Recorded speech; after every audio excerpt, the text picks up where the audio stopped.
Diddy's fall from grace is still ongoing. To understand the situation, I'll provide a timeline covering the recent civil allegations against him, what he's lost since those allegations became public, his arrest, reactions from prominent industry figures, clarification of some rumors and claims, and the impact on his privileges and finances. Here's all the recent civil lawsuits presented in order. November 16, 2023. Diddy's downfall seemingly began after Cassandra Ventura filed a civil lawsuit against him, accusing him of years of physical and sexual abuse, harassment, and rape. The lawsuit also alleged that Cassie was forced to engage in sexual acts with male prostitutes while Diddy watched, pleasured himself, and filmed the encounters. Cassandra Ventura's lawsuit contains several details that you may find familiar. The document states that Diddy's assistants would set up the freak-offs by preparing hotel suites with baby oil and Astroglide, and that she was supplied with excessive amounts of drugs, such as cocaine, GHB, ketamine, marijuana, and alcohol. Additionally, Diddy instructed Ms. Ventura to pour copious amounts of oil over herself. Diddy allegedly used several different devices to film the encounters, including Ms. Ventura's cell phone. She claimed that when she deleted a video from her phone, he would tell her that he still had many recordings of her, and he even recovered some of the deleted files and showed them to her. On one occasion, while on a flight, he showed her a video she thought she had deleted to reinforce his control over her. The filing also states that IV fluids were provided to her due to extreme exhaustion and to help her recover from excessive substance consumption. The case was settled the following day for a rumored sum of $30 million, although Diddy denied the allegations despite the swift settlement. November 23, 2023, Joi Dickerson-Neal filed a lawsuit against the music mogul, alleging that he drugged and raped her in 1991 while she was a student at Syracuse University. According to her, the assault was videotaped and shared with others in the music industry. Dickerson-Neal was in the same social circle as Diddy, and they both participated in a rap music video by the female duo Finesse and Sinquis titled Straight from the Soul in 1990. She's the woman in the car with Diddy. A spokesperson for Diddy dismissed the lawsuit as a last-minute case and cited it as an example of how a well-intentioned law can be exploited. Notably, she filed the complaint just one day before the Adult Survivors Act expired, a law that allowed victims of sexual offenses to file lawsuits dating back decades without time limitations between November 24, 2022 and November 24, 2023.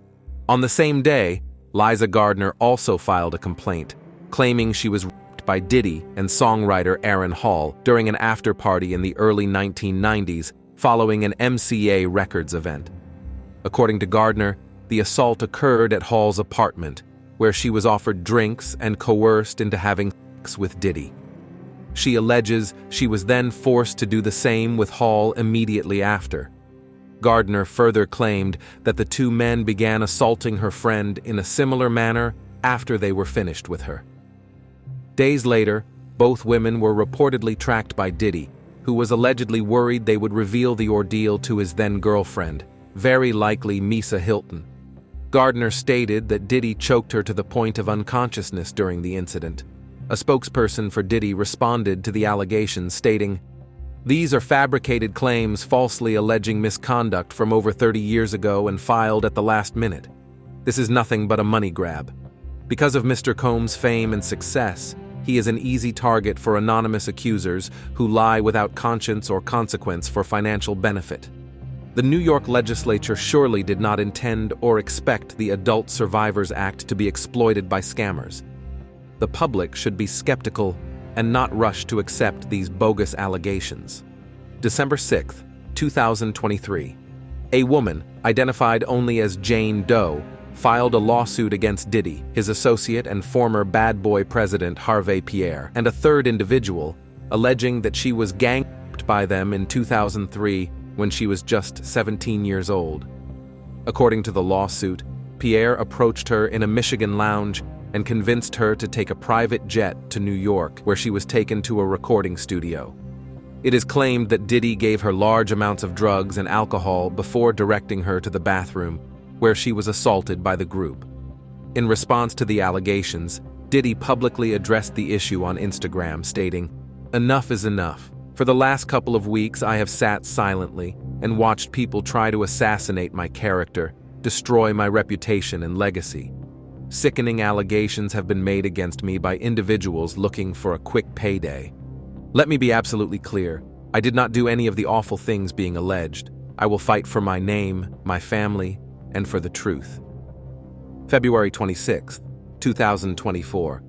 Music producer Rodney Lil Rod Jones filed a complaint against Diddy with very graphic details, alleging that Diddy forced him to have unwanted contact and coerced him into hiring adult performers to participate in what is known as freak-offs.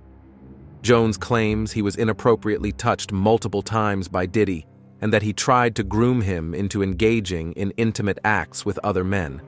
Diddy's attorneys responded, calling it an attempt to dress up a commercial disagreement as a salacious RICO conspiracy to extort money from the rap mogul. Erica Wolf, one of Diddy's attorneys, mocked Jones's lawsuit, stating that the more than 100 pages of the filing are full of countless tall tales, shameless celebrity name drops, and irrelevant images, and that it lacks a single viable claim against Diddy. More details about this case can be found in my documentary titled The Fall from Grace. April 4th, 2024. Grace O'Marcaigh filed a lawsuit against Diddy's son, Christian Combs, alleging that he assaulted her on a yacht where she was working in December 2022. Diddy and 10 other defendants are accused of aiding and abetting, and also of premises liability, since Diddy had rented the yacht. The lawsuit also claims that Lil Rod was on the yacht that day and recorded audio of Christian Combs allegedly drugging and assaulting O'Marcaigh, forcing her to perform oral sex. Images of bruises on the plaintiff are included in the filing. O'Marcaigh is represented by Tyrone Blackburn, who is also representing Rodney Lil Rod Jones in his own lawsuit against Diddy. Aaron Dyer, attorney for Christian Combs and Diddy, responded by stating, "This is just another lewd and meritless claim from Tyrone Blackburn, similar to what he filed in the Rodney Jones lawsuit, which he still has not served. This complaint is filled with the same kind of manufactured lies and irrelevant facts we've come to expect from Blackburn. This is exactly why the federal judge in New York reprimanded him 2 days ago for a pattern of behavior in improperly filing cases in federal court to garner media attention, embarrass defendants with salacious allegations, and pressure defendants to settle quickly, and why he was referred to the disciplinary committee in the Southern District of New York. We will be filing a motion to dismiss this outrageous claim." As you can see, Diddy's defense team did not hold back on this one. May 21st, 2024. Crystal McKinney, a former model, claimed that Diddy assaulted her at his recording studio in New York City in 2003 when she was 22 years old. According to the filing, they met at a Fashion Week event where he gave her large amounts of alcohol. Diddy then invited her to his studio, where he offered her more drinks and marijuana. The marijuana was allegedly laced with a narcotic or other intoxicating substance. Once at the studio, Diddy asked her to follow him to a toilet, where he forced her to perform oral sex. McKinney claimed that the assault led to severe depression, substance abuse, and that Diddy blackballed her from the industry. This case has an eerie resemblance to the aforementioned Jane Doe lawsuit. May 23rd, 2024. April Lampros filed a lawsuit against Diddy, alleging that he drugged and sexually assaulted her over 20 years ago while she was a student in New York City. She stated that she met him in 1994 while studying at the Fashion Institute of Technology. According to her, Diddy made promises to help her career while showering her with gifts and flowers. However, these gestures quickly turned into an aggressive, coercive, and abusive relationship centered on sex. Lampros further claimed that she had 4 terrifying sexual encounters with him, and that Diddy forced her to take ecstasy and have sex with his former girlfriend, Kim Porter. June 2024. Derrick Lee Cardello-Smith, a Michigan inmate serving a 75-year sentence for first-degree criminal sexual conduct and kidnapping, filed a lawsuit against Sean Combs. The lawsuit, which claimed that Diddy sexually assaulted Cardello-Smith at a hotel party in 1997 after he was given a spiked drink, was initially ruled in the plaintiff's favor by default on September 9, 2024, after Combs's legal team failed to respond to the accusations. Diddy denied ever knowing the plaintiff or being aware of the lawsuit until headlines surfaced. His lawyers swiftly fought the judgment, and a judge later overturned the default decision 4 days later, marking a rare legal victory for Combs amid the numerous ongoing lawsuits. July 3, 2024. Adria English, an adult film actress, filed a lawsuit against Diddy accusing him of trafficking. She also alleged that a woman named Tamiko Thomas played a role similar to Ghislaine Maxwell's involvement with Jeffrey Epstein. English claims she met Diddy in a club in the early 2000s and that her then-boyfriend auditioned for his Sean John clothing line. According to English, Diddy allegedly told her that her boyfriend could work for him if she agreed to dance at his parties in the Hamptons and Miami. She claims that between 2004 and 2009, she was passed around and sexually assaulted by Diddy and others. Tamiko Thomas denied the allegation, stating that she had never met or had any encounters with English and that she had no affiliation with her or Diddy. Note that this plaintiff was represented by Stephen A. Metcalf and Ariel Mithcell-Kidd, but she lost the services of both lawyers because they fundamentally disagreed with her claims. It's said that she exhibited erratic behavior, and I personally noticed something unusual on her Instagram profile. She shared a picture showing Quincy, one of Diddy's sons, liking some of her posts, and she appeared very happy about it. This was posted on September 11, 2024. Mithcell-Kidd is representing another interesting client that I will talk about later. Diddy's attorney in the case, Jonathan Davis, said, "No matter how many lawsuits are filed, it won't change the fact that Mr. Combs has never sexually assaulted or trafficked anyone. We live in a world where anyone can file a lawsuit for any reason and without any proof. Fortunately, a fair and impartial judicial process exists to find the truth, and Mr. Combs is confident he will prevail against these and other baseless claims in court." Since Adria English filed a police report alleging a possible trafficking operation, this may have been used to corroborate federal accusations, which I will talk about later. September 10, 2024. Dawn Richard, a former member of Danity Kane, filed a lawsuit against Diddy, alleging that he terrorized and sexually abused her multiple times. She also claimed to have witnessed him brutally beating his ex-girlfriend, Cassie. Richard provided disturbing details, stating that Diddy struck Cassie several times with his hands and various objects, including throwing items like a scalding hot pan. Richard said she tried to help Cassie by offering support and encouraging her to leave Diddy. When Diddy found out about Richard's efforts to help Cassie, he allegedly became enraged and threatened her life. Richard further claimed that Diddy withheld her earnings, stole her copyrighted works, and subjected her to inhumane working conditions. She also alleged that Diddy used derogatory language toward her and the cast members of MTV's reality show Making the Band Season 3 and 4.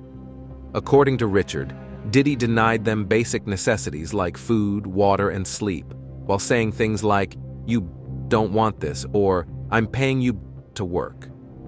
Diddy has denied these allegations, calling them false. September 24, 2024. As I was making the video, a new lawsuit was filed by Thalia Graves, alleging that she was violently raped by Diddy and his head of security on a pool table at a Bad Boy Records studio in New York in 2021. The filing states that she was drugged, lured into Diddy's lounge, and that the incident was filmed. Diddy then allegedly sent the footage to her then-boyfriend and other men. In that particular case, Graves publicly spoke about the ordeal the same day the lawsuit was filed, accompanied by her lawyer, Gloria Allred. I'm emotionally scarred. It has been hard for me to trust others, to form healthy relationships. don't even feel safe in my own skin. According to the lawsuit filed on Tuesday in New York, Thalia was lured to the studio under false pretenses. She claims she was given a drink spiked with drugs, causing her to pass out.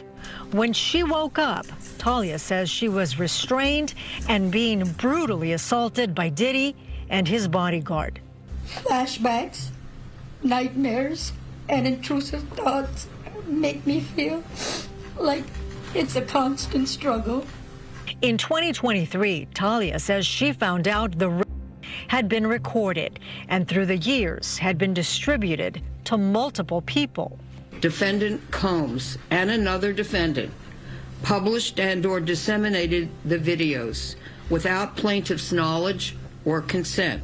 Graves also stated that she has suffered from nightmares and intrusive thoughts since the event.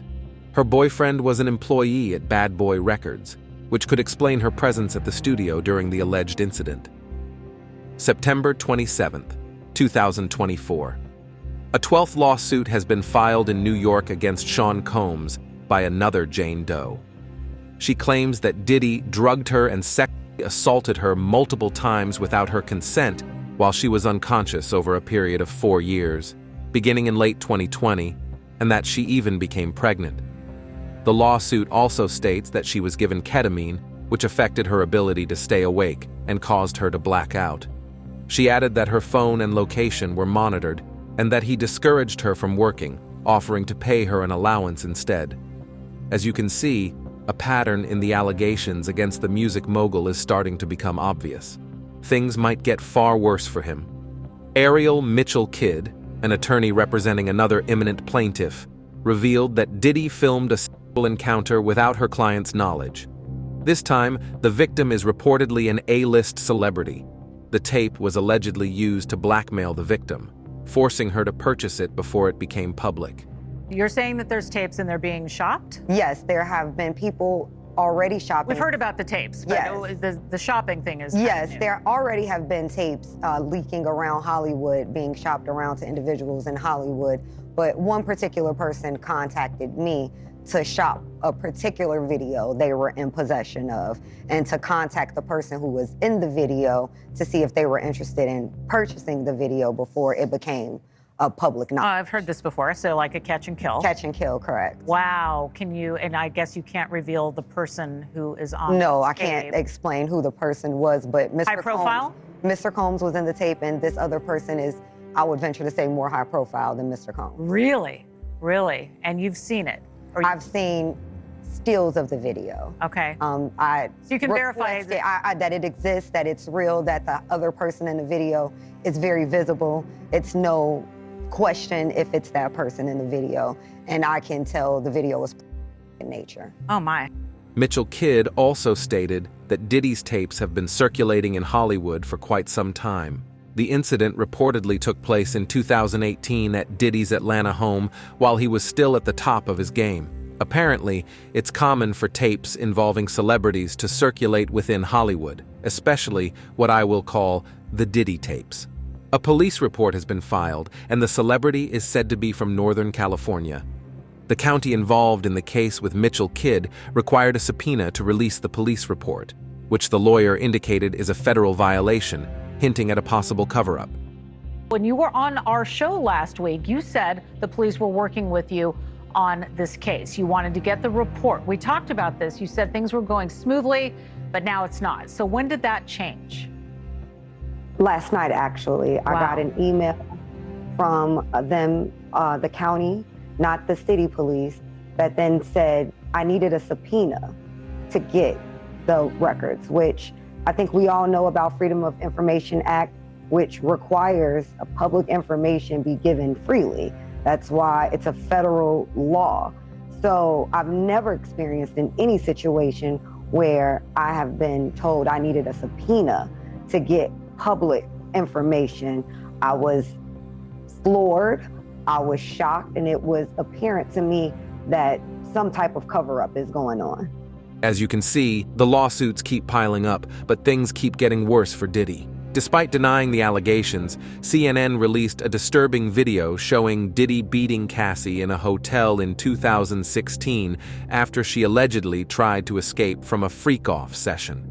Cassie's lawsuit, which was filed in November of 2023 and then was quickly settled overnight, it did open the floodgates. But in that complaint, Jake, she details an incident that she alleged happened in March of 2016 at a hotel in Los Angeles. She claimed in her lawsuit that she was physically assaulted by Diddy. Now our team in the LA Bureau, we have got our hands on that surveillance footage, and it appears to corroborate Cassie's claims identically.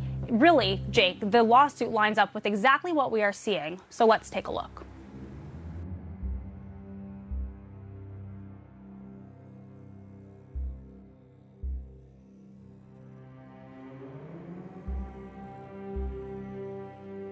According to reports, Diddy bribed Intercontinental Hotel personnel with $50,000 to ensure the footage never became public. This video has completely shattered his reputation and erased any lingering doubts about Cassie's civil lawsuit. While there is no statute of limitations for rape, Cassie's lawsuit, which covered several years of their relationship, was settled quickly. Given the scope of the settlement and the fact that the hotel is no longer under the same management, the chances of a new prosecution are very low. The founder of Bad Boy Records has lost a lot since the allegations surfaced. This includes the collapse of nearly all his business deals. He sold his shares in Revolt, a company he co-founded, which are now owned by his former employees. In June 2024, Howard University revoked his honorary degree, disbanded a scholarship program in his name, and even returned the $1 million donation he made in October 2023. To add insult to injury, the city of New York, which awarded him the key to the city just 2 months before Cassie's lawsuit, formally requested its return. The key was returned on June 10, 2024, according to reports. As you can see, June has been a particularly damaging month for Sean Combs. More details about the impact on his businesses are also available in the Fall from Grace documentary. On top of the 11 active civil lawsuits against him, the feds also got involved. September 16, 2024, Diddy was arrested by Homeland Security in Manhattan, New York, following raids on his properties in Los Angeles and Miami in March 2024. The arrest is linked to what is now being treated as a RICO case, with federal authorities investigating allegations of a trafficking ring, illegal firearms, and drug-related activities. These elements surfaced through several of the aforementioned civil cases. It's important to note that federal investigators are focusing specifically on these crimes, rather than the sexual assaults, as those fall under state jurisdiction. Although the civil cases describe criminal offenses that could lead to prison time for Diddy, the plaintiffs have filed civil lawsuits to recover damages for injuries and mistreatment. This marks a clear distinction between a criminal lawsuit, which seeks punishment, and a civil one, which aims for financial compensation. Incriminating evidence was recovered at Diddy's properties by the feds.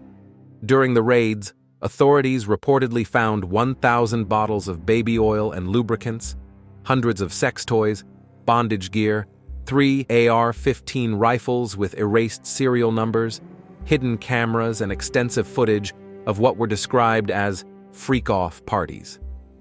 Diddy has been formally charged with the transportation of prostitutes, sex trafficking, and racketeering conspiracy.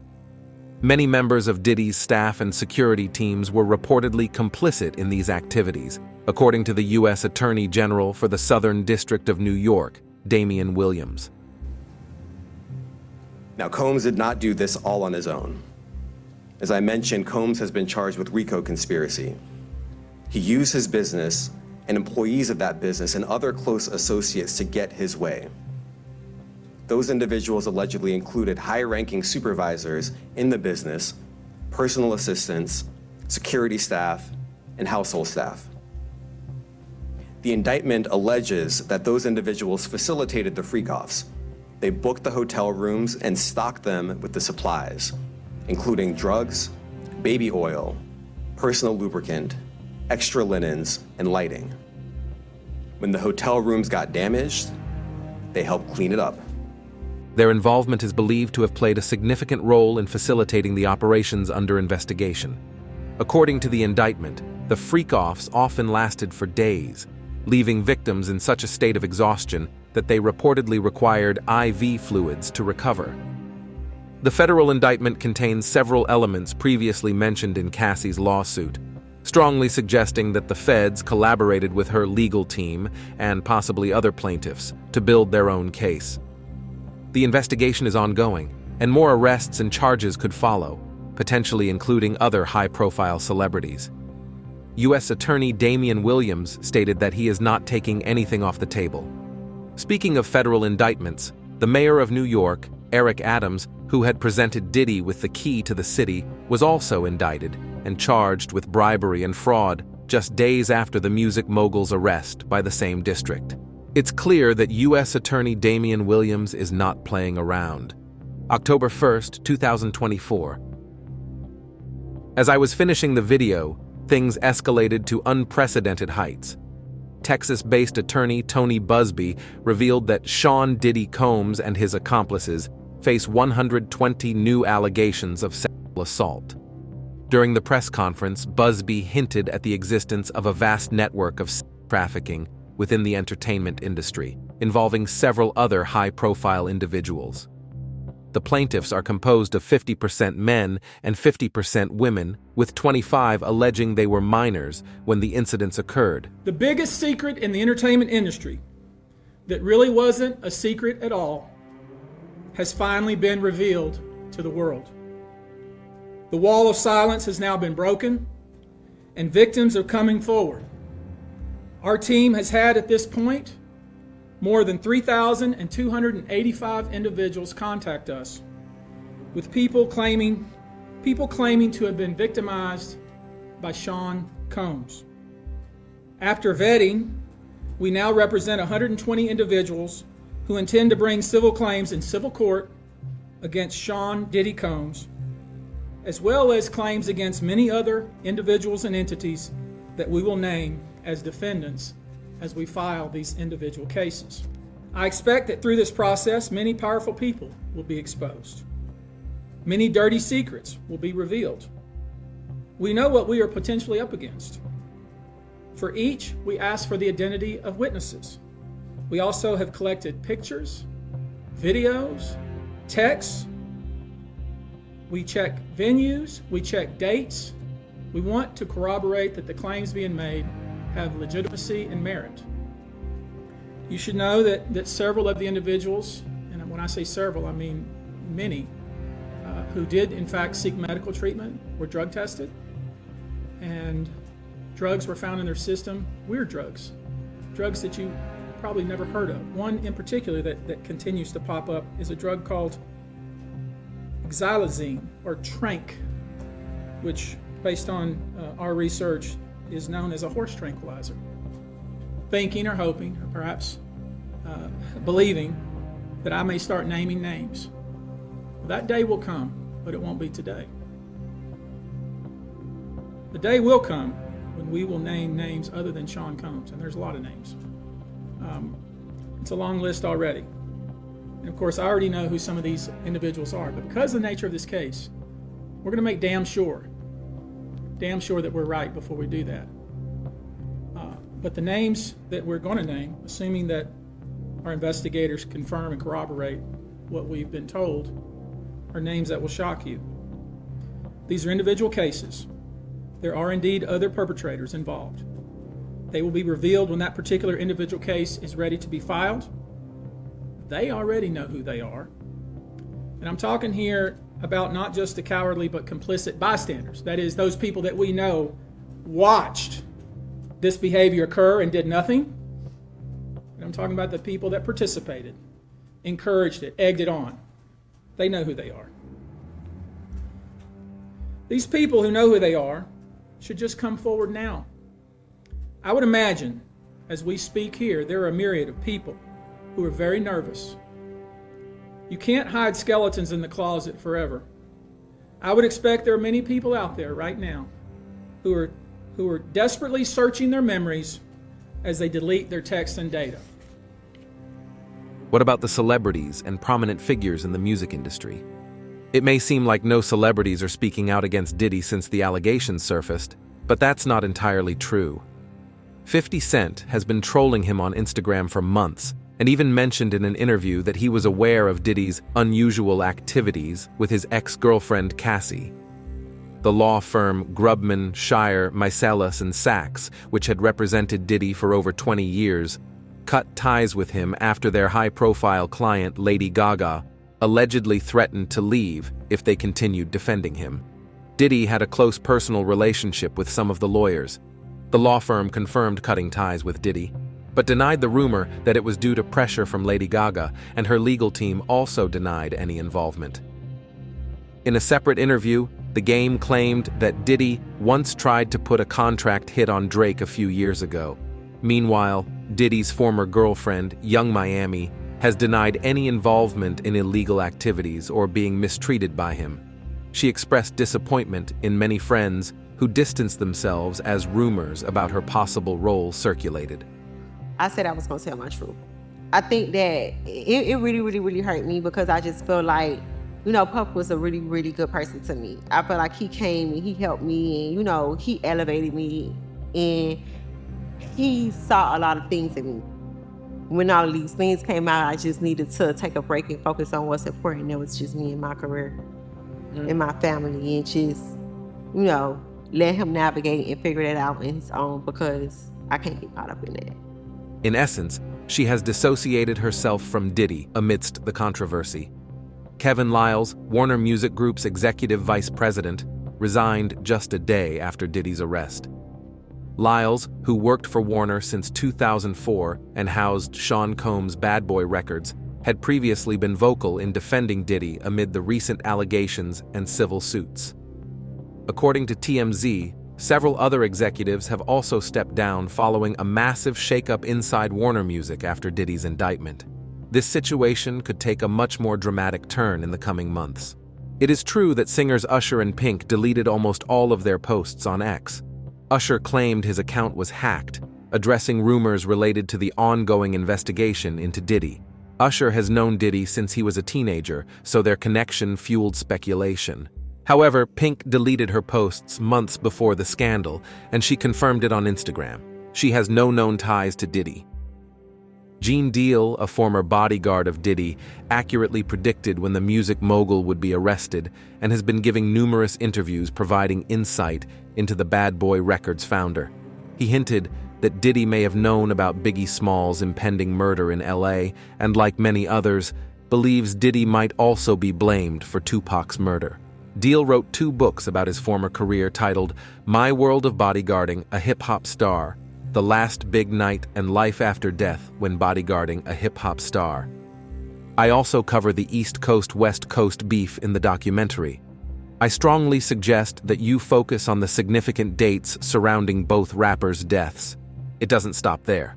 Former Bad Boy rapper, Shine, recently said that Diddy destroyed his life. Who I vacationed with and who he and I enjoyed this great intimate relationship of brotherhood. This is someone who destroyed my life. Let's not forget that Shine was sentenced to 10 years in prison after the 1999 club shooting involving him, Diddy, and Jennifer Lopez, in which it is said that Shine took the fall. Speaking of J-Lo, she has remained silent since Diddy's arrest.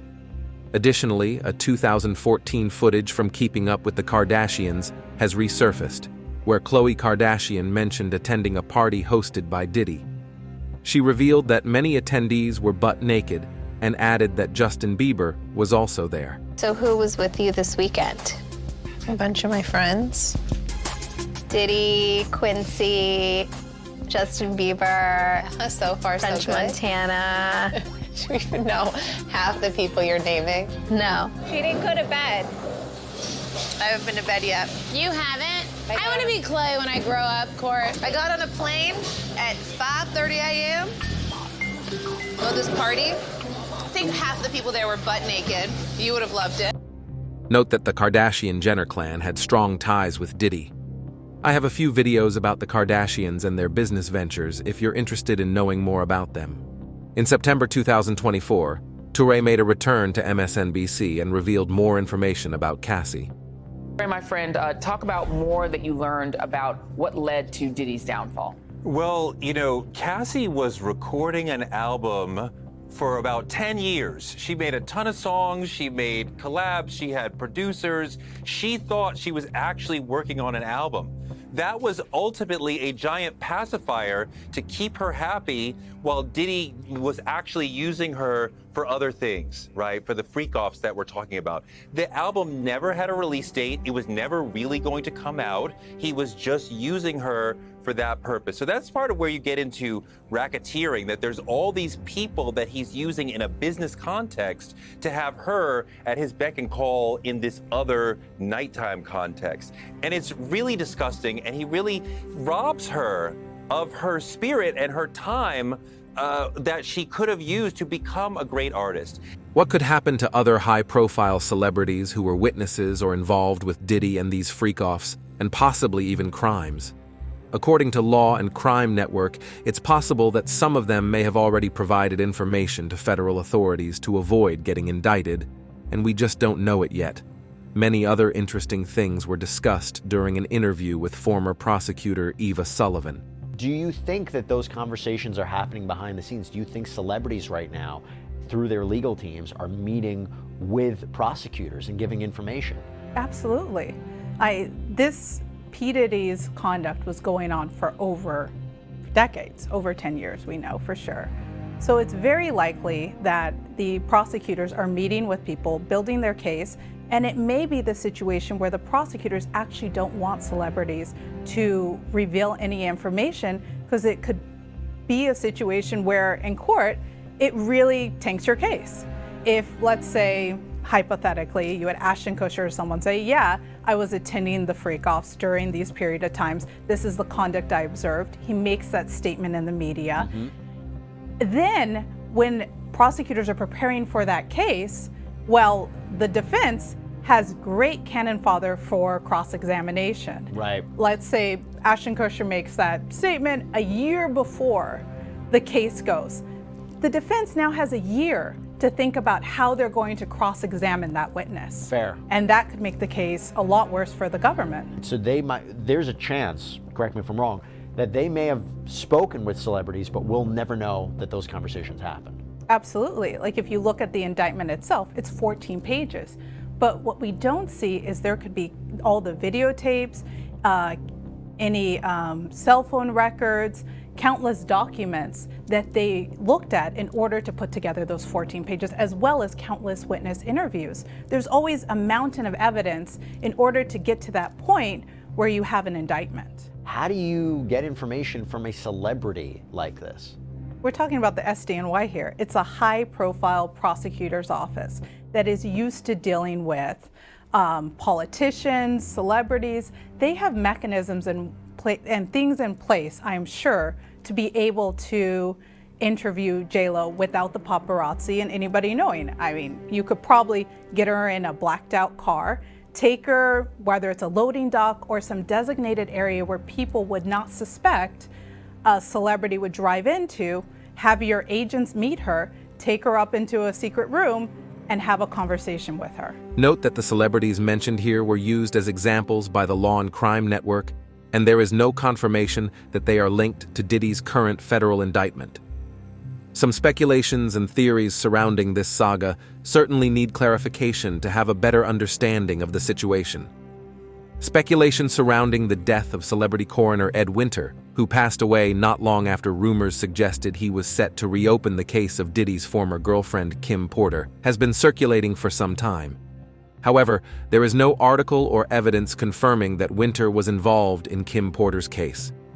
As of now, Kim Porter's death in September 2018 was officially attributed to lobar pneumonia, and Ed Winter's passing on March 17, 2023 was determined to be due to natural causes, given that he was 73 years old.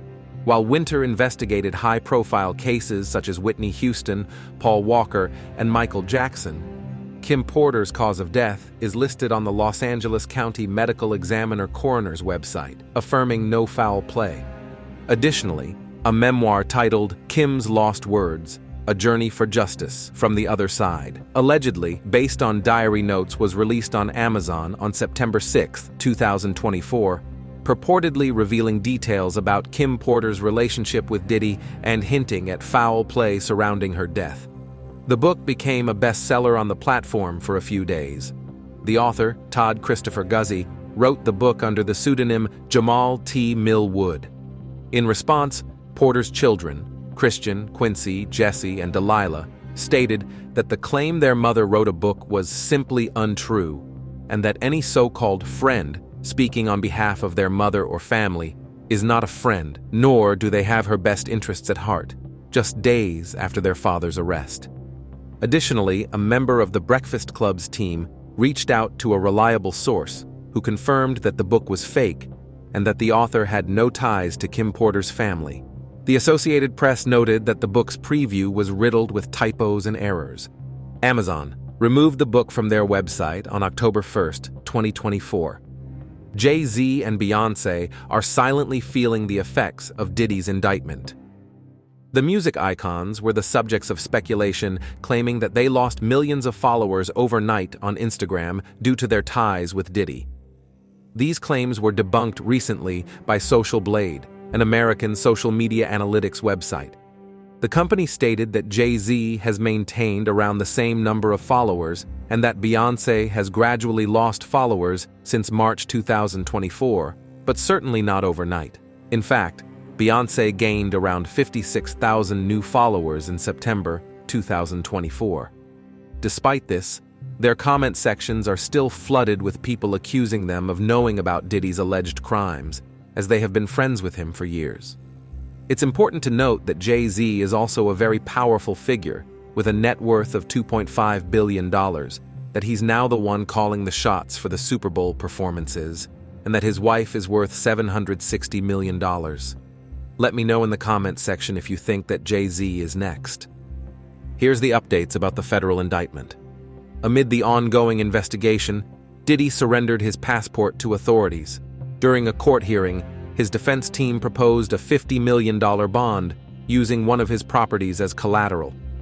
However, 2 judges rejected this proposal, and Diddy has since been placed in preventive custody at a notorious Brooklyn detention center, which previously housed inmates like R. Kelly and Ghislaine Maxwell. He is no longer on suicide watch as he awaits trial, and his cellmate is none other than Sam Bankman-Fried, the biggest crypto fraudster of the decade.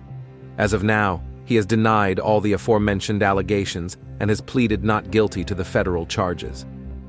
If found guilty, his assets and properties could be seized by the government, and he faces a potential sentence ranging from 15 years to life in prison. Once worth $800 million, Diddy's net worth has been slashed in half amid his legal troubles, now estimated at $400 million, according to Forbes. This sharp decline reflects the collapse of many of his business ventures and partnerships since his downfall began. So yeah, Diddy is in a lot of trouble. If you haven't watched the Fall from Grace documentary, click on the left. If you're curious about how Diddy managed to monetize his apology video to Cassie, click on the right.